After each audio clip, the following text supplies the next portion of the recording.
Добро, најпрвин да посакам добре дојде на сите присутни. Практично денеска е со овој состав на владата е прва, би рекол, конститутивна седница на Економскиот социјален совет. Мене ми представува чест и задоволство што има можност да го отворам овој настан. Поминавме повеќе од 100 дена од како е избрана новата влада. За нас како влада главна и стратешка определба представува економијата, односно подобрување на перформансите на економијата, бидејќи ако немаме добра, стабилна економија, тогаш немаме ништо во државата. За да имаме добра и стабилна економија, потребно да имаме владење на право, нешто што за жал го немаме. И ќе се обидеме во периодот кој што следи тоа владење на право да го подобриме и вистински да имаме владење на правото. Затоа што ако нема владење на правото и правна држава, тогаш нема да имаме инвеститори кои што без разлика дали се од Македонија или од надвор, ќе сакаат да ги инвестираат дел од своите средства. И во таа насока, овие два параметри одат еден со друг. Нормално тука е диалогот помеѓу синдикатите и работодавачите во делот на креирање околина и креирање услови за да можеме да функционираме како што треба. И мислам дека со оваа денешна конститутивна седница ќе почнеме еден таков процес кој што ќе не води во таа насока да имаме најпрвино држлива економија, владење на правото и квалитетен диалог помеѓу овие три страни, владата, работодавачите и синдикатите. Не сакаме да не гледате како страна која што е ваш конкурент, иако морам да кажам дека почетокот не беше брилијантен, може би за прв пат се случува некоја влада во првите 100 дена да биде така жестоко напаѓање на страна на синдикатите и организацијата на работодавачи. Не знам кои беа причините и мотивот. Бев шокиран и изненаден, имајќи предвид дека наследивме распадната држава, наследивме буџетска сметка со 200 милиони евра во минус или 12 милиарди денари, девизна сметка на која што имаше само 47 милиони евра, 71% потрошен дефицит од планираниот, а помината само половина година. Состојбата беше повеќе од катаклизмична и нашата прва цел беше како влада да ја консолидираме состојбата за да можеме потоа да градиме политики и да носиме одлуки. Затоа што бевме во слободен пат. Кога имате состојба во слободен пат, тогаш прво што треба да направите е да го сопрете слободниот пат, колку можете побрзо да ги консолидирате институциите кои што беа тотално нефункционални, да станат колку толку функционални, за да почнете полека, но сигурно да ја кревате состојбата до кота нула, за да можеме понатаму да ја развиваме, онака како што сакаме. Но во ред, ова е демократска држава и секој има право на своje мислење, но добро е секогаш да се слушаат аргументите. А кога сме кај аргументите, би сакал да споменам уште неколку параметри кои што мислам дека треба да ви бидат појасни. А тоа е дека имавме неплатени обврски кон приватниот сектор, кои што се уште се ажурираат од близу 200 милиони евра. Сега се и повеќе. Како одминува времето, така стигаат. Минусот од прилика 150 милиони евра во Агенцијата за финансиска поддршка на земјоделството, надвор од тековните обврски. За пензии, за редовна исплата на пензии недостасува од прилика околу 5 милиарди денари. недостасува отприлика 4,2 милиарди денари за редовна исплата на плати во првичната верзија на буџетот. Дополнителни обврски по основ на кредити за јавни предпријатија кои меѓународни финансиски институции од 5,1 милиарда денари. Во фондот за здравство недостасува отприлика околу 1,7 милиарди денари за во првичната верзија на буџетот превземените обврски. 800 милиони денари за гарантиран минимален доход. 437 милиони денари за студентски оброк. 207 милиони денари за стипендии. Околу 300 милиони денари за блок дотации. 1 милиарда денари превземени обврски за субвенции кон компаниите кои што работат во технолошко-индустријско развојните зони. И така натаму, и така натаму. Списокот е долг. Се на се отприлика заклучно со 24 јуни, ајде да речеме 30 јуни, недостасуваа во буџетот 30 милиарди денари за тековни расходи. Не зборам за ништо друго. Зборувам за тековни расходи. Отприлика таа беше состојбата. Жалам што Економско-социјалниот совет претходно кога се креирал буџетот не бил така активен како што поединци беа активни овие 100 дена. Но тоа е што е, таква е состојбата. Ке се прашате од каде ги обезбедивме овие пари? Не сме алхемичари, нити магионичари. Едноставно ја зголемивме дисциплината и наплатата во клучните сектори, а тоа се управата за јавни приходи и царината. Повеќе нема компании кои што измислуваат фирми, измислуваат милионски суми на поврат на ДДВ, на тој начин ја плячкаат и ограбуваат касата на државата. Во процес сме на еден голем случај каде што ќе се откријат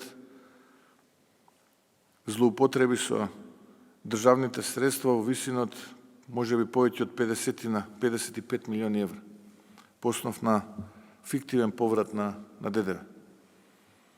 Да не зборувам со злоупотреби на царината, кога 4-5 па и повеќе пати се намалува наплатата на така наречената збирна роба на царински производи кои што доаѓаат од Турција, Кина и така натаму и така натаму. Понатаму, заклучно со 2 октомври можам да кажам дека имаме раст на вкупните приходи од 13% кај дануците, зборувам за овој краток период, и придонесите за скоро 17%, кај ДДВ 23%, кај возните давачки над 16%. Данок на личен доход и данок на добивка 17%, придонеси околу 15%. До 30 јуни во касата биле прибрани нешто помалку од 145 милиарди денари, за да до 4 октомври за само 3 месеци тие 145 милиарди стигна до 230 милиарди денари. Заклучно со 4 октомври, да речеме јули, август и септември. Што значи дека околу 85 милиарди се собрани за 3 месеци, а 145 милиарди за повеќе од 6 месеци. И на тој начин успеавме да обезбедиме дополнителни 20 милиарди од тие 30 кои недостасуваа, останатите 10 со зголемување на буџетскиот дефицит. А зголемувањето на буџетскиот дефицит не е само по основ на обврски кои што се доспеани, а не планирани во буџетот, туку и поради лажно фалсификувано проектирање на бруто домашниот производ на крајот од 2024 година од претходната влада, нереално високо ниво, кое што не само што немале абер да го стигнат, туку представува ниво кога би имала условно кажано економијата раст поголем од 5% на бруто домашниот производ, а тие во првиот квартал не успеаа да генерираат ниту 1,2%.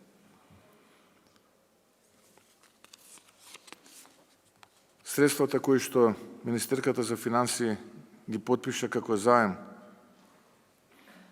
од страна на унгарската влада или Ексим банката, ќе бидат распределени во форма од 250 милиони евра за компаниите, за бизнис заедницата под истите услови преку кредити, преку комерцијалните банки. Ако тие не ги прифатат или ако сакаат на тоа да се наддадат или да ја зголемат каматата или да ги влошат параметрите, тогаш имаме два услови, или да одиме преку развојната банка, нашата, македонска, или таа камата да ја субвенционираме. Но генерално условите од 3,25% камата, 3 години грејс период и 12 години рок на отплата, вкупно 15, во моментот кај нас на пазарот во македонската економија, мислам дека се можеби една од најконкурентните услови. Имајќи предвид дека сега со државна гаранција јавното предпријатие, односно акционерското друштво ЕСМ доби отприлика 4,2% камата, со 2 години грејс период и 7 години за отплата, 4,4. Мислиме дека 3,25 за македонската економија ќе значи една додадена вредност и еден ветер во грб. Останатите 250 милиони евра ќе се користат за покривање на капиталните инвестиции за општините. Очекувам дека веќе следната недела ќе биде потпишан и договорот са повеќе од 300 проекти капитални инвестиции во општините, што исто така ќе значи додадена вредност за македонската економија. Имаме опција за дополнителни 500 милиони евра, кои што под истите услови можеме да ги земеме, а со цел да вратиме евроврзница која што истекува на 25 јануари 2025 година. Имајќи предвид актуелните услови на пазарите во Европа, доколку излеземе како влада со нова евроврзница, задолжување заради раздолжување, цениме дека каматната стапка ќе биде не пониска од 5%. Така што овие 3,25 би биле навистина поволни. Но не се подпираме само на овие два столба, бараме и трета варијанта. Во преговори сме и со некои други меѓународни фондови да обезбедиме средства со што е можно пониска каматна стапка, за да може да се задолжиме, за да се раздолжиме. Не охрабрува тоа што вториот квартал порасна 2,3%, не охрабрува тоа што ако индустриското производство во просек паѓаше во вториот квартал со 7%, во првите 2 месеца од третиот квартал, јули и август, расте со 1,1%. Не охрабрува тоа што преработувачката индустрија и во јули и во август забележува благ раст 3,8 и 1,1%. Не охрабрува тоа што извозот расте со двоцифрен број проценти, 12,1 во август, на сметка на увозот кој што е негативен, односно опаѓа од 1,5 до 2% исто така во август. Тоа значи позитивно да влијае во бруто домашниот производ во третиот квартал. Очекуваме во третиот квартал да имаме уште поголем раст, зашто да не и над 3%. Охрабрува тоа одлука и на Народната банка за 0,25% да намали референтната каматна стапка. Очекуваме тој тренд да продолжи во следната година и на тој начин да имаме поголем број инвестиции и економска активност, што би имало повеќе во буџетот и со што ќе можеме да си дозволиме како влада и зголемување на некои од расходите, меѓу кои претпоставувам и оние кои што ќе бидат тема на денешната седница на овој економско-социјален совет. Од денешниот ден и официјално сакам да кажам дека слободниот пат не е веќе слободен пат, полека но сигурно е консолидирана состојбата. Имаме определени индикатори и параметри кои што се за нас важни и врз основа на кои ќе можеме да ги темелиме економските политики и веќе можеме послободно и со појасни бројки да ги проектираме очекувањата за следната година. Буџетот е веќе во фаза на изработка, да не речам веќе во финална верзија. Очекувам на владина седница на 16 октомври таа првична верзија да биде на дневен ред, а потоа да се пресели во собранието на дебата во рамките на комисијата таму. Така што сега веќе можеме појасно да ги гледаме состојбите во во државата, споредено со тоа што беше во изминативе 100 дена. Дел од проектите во инфраструктурата се во завршна фаза или се завршуваат, тие кои што ги наследивме во една хаотична и нејасна состојба. Тука пред се мислам на експресниот пат Чатал Длабочица Куманово. Исто така експресниот пат градско Росоман Клисура Фари, што е прва и втора фаза од експресниот пат градско Прилеп.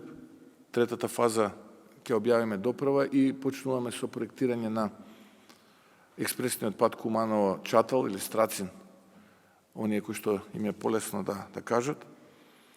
Се повлековме од проектот за третата фаза на пругата кон Бугарија, а тоа е од Крива Паланка до граничен премин, затоа што цениме дека тоа ќе создаде обврска од дополнителни половина милиарда евра за буџетот, нешто што буџетот во овој момент не може да си го дозволи.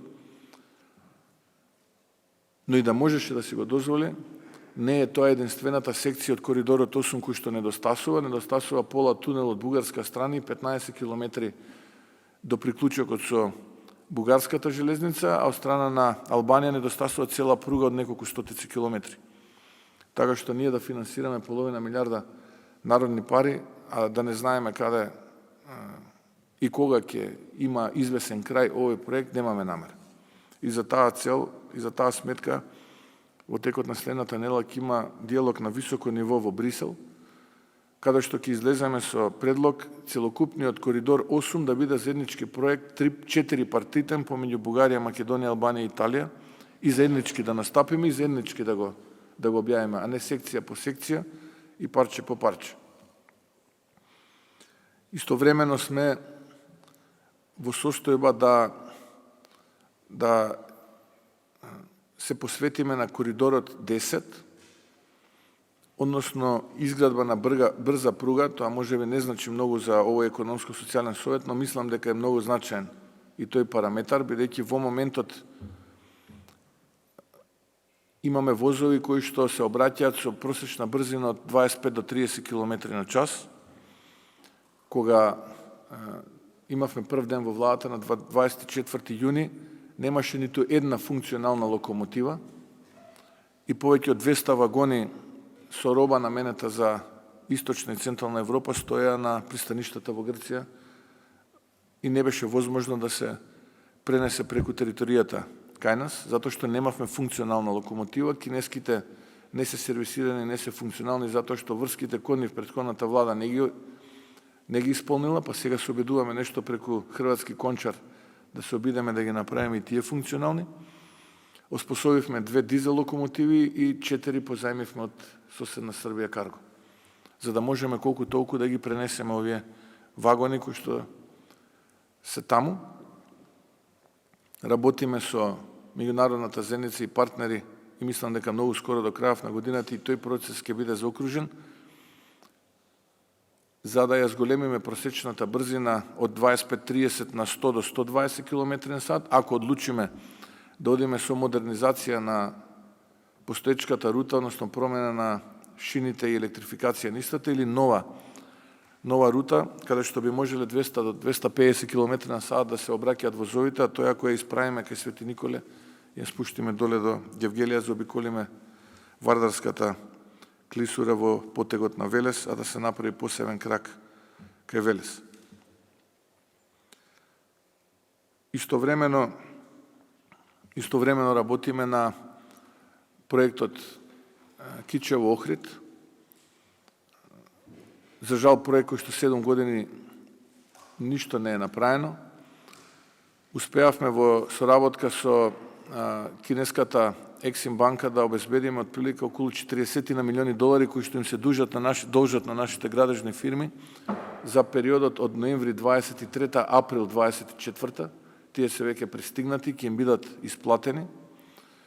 Истовремено и втората фактура од април до јуни ќе биде исплатена, која што е во вредност од прилика околу 30 милиони долари, а останатите од јуни до октомври се во фаза на реализација. Но важно, тој дел од компонентата кредит од 200 милиони долари ја одглавивме. Заедно со Градежниот факултет работиме на проектирање на косините и стабилизирање на земјата на отприлика 16 точки. 10 ќе ги проектира Градежниот факултет, 6 кинезите. И очекуваме, ако се биде како што треба, во меѓувреме донесовме 3 законски решенија, очекуваме, ако се биде како што треба, од Арбиново до Охрид, отприлика кој ќе се спуштиме од пресека доле, таа делница да биде пуштена со исклучок на делот кај Ботун, бидејќи таму има една тешка косина, да биде пуштен пред почетокот на следната туристичка сезона, а целокупната делница крајот на 2026 година да биде функционална.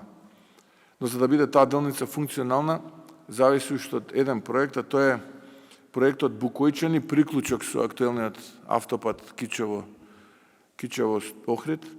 За жал, таа делница Букојчани приклучок со овој автопат е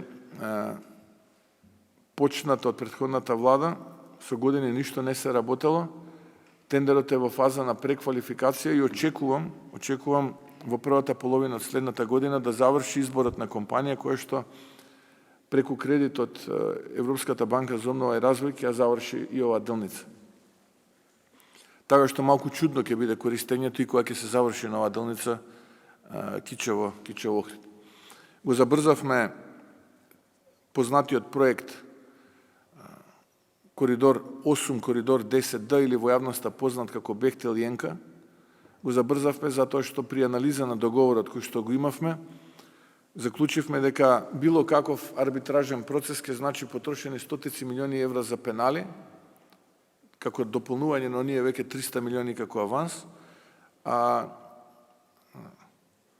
пат ке нема, заедно со куќите кои што водат арбитражни спорови од името на владата пред меѓународните арбитражни судови, и тие не советуваа дека подобро е да се засукаат ракави, да се тргне проектот, да се реализира, отколку да се повлечеме од тој проект, затоа што сигурно ќе изгубиме постапката, бидејќи сме пред суд арбитражен во Лондон, за кој што не важат македонските закони, туку важат законите на Велс и Велика Британија, односно сосема различен тип на право, споредено со нашето континентално право.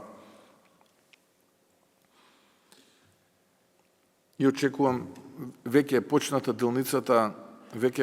делницата Прилеп Битола, таму имаме проблеми многу поради не толку поради имотно правни односи, колку поради деминирање на теренот, бидејќи таму била линијата на фронтот во Првата светска војна и работиме заедно со Министерството за одбрана и армијата. Можеби ќе треба година до година и половина за да се деминира целата траса. Исто така, набрзо денеска ќе започне делницата Гостивар Букојчани. Треба да се донесе политичка одлука и стратешка одлука за делницата село Требениште Ќафасан, бидејќи голем дел од оваа делница е во опфатот кој што е заштитен од УНЕСКО и 95% од трасата е во приватно земјиште. Така што е невозможно таму брзи резултати. И исто така технички треба да се реши делницата Тетово-Гостивар, бидејќи при проектирањето и при договарањето никој не водел сметка дека кога ќе почне да се прави овој автопат, околните населени места ќе не може да се приклучат и ќе не може да функционираат. Што значи посебно во текот на летото, еден мачен период не само за мештаните, туку и за оние иселеници кои што во тој период во поголем број се враќаат дома, иако мора да признам се помале бројот тие кои што се враќаат. Така што работиме на неколку фронтови паралелно, се со цел да ги консолидираме превземените обврски од страна на претходната влада, а со што треба да ги заштитиме интересите на граѓаните, штитејќи го буџетот и државната каса. Истовремено ја консолидираме АДСМ, таму долговите се некаде околу 5 милиарди денари, негде околу 80 на милиони евра. 80 на милиони евра, од кои што само по основ на увоз на јаглен и ангажирање на надворешни компании за ископ на јаловина и јаглен се негде околу 3,2 милиарди, негде околу 50 и нешто милиони евра. По цени кои што се 25 до 30% повисоки од најскапите пазарни цени. компанијата и менеджментот, и јас сум вклучен директно, работиме со добавувачите и доверителите на компанијата да добиеме попуст на веќе доспеани фактури. Се успева во некоја мерка да се обезбедат 10 до 20%, негде околу 15 милиони евра се намалија поверувањата. Владата застана позади овој процес. Банките синдицираа заем, ова што го кажа министерката за финанси, 4,4%. 4 домашни банки синдицираа заем, ки ги обезбедат тие 5 милиарди денари и практично на тој начин уште дополнително 80 милиони евра ќе влезат во македонското стопанство, што значи дека преку кинескиот кредит и овие 80 милиони евра, отприлика негде околу 150 до 160 милиони евра веќе одглавивме, кои што ќе бидат ликвидно за македонските компании. Така што имавме широка и, би рекол, комплексна активност. Сакав да го знаете ова, како еве оваа воверна седница. Има уште многу работи, но да не го земам јас целата дискусија, да не оптеретувам и да не ја заробам. Сакав да ги знаете овие параметри, ова е само мал дел од тоа со кое што се соочувавме изминативе нешто повеќе од 100 дена. Ќе повторам и тука ќе завршам. Диалогот, ве молам, односно триалогот во случајот помеѓу работодавачите и синдикатите, ве молам нас како влада да не гледате како ваш партнер, а не како страна која што сака да се наметне како авторитет и која што сака да биде над целата ситуација и да ја зароби истата, тука како партнер во кој што ќе имате доверба и со кој што ќе соработувате. Ви благодарам.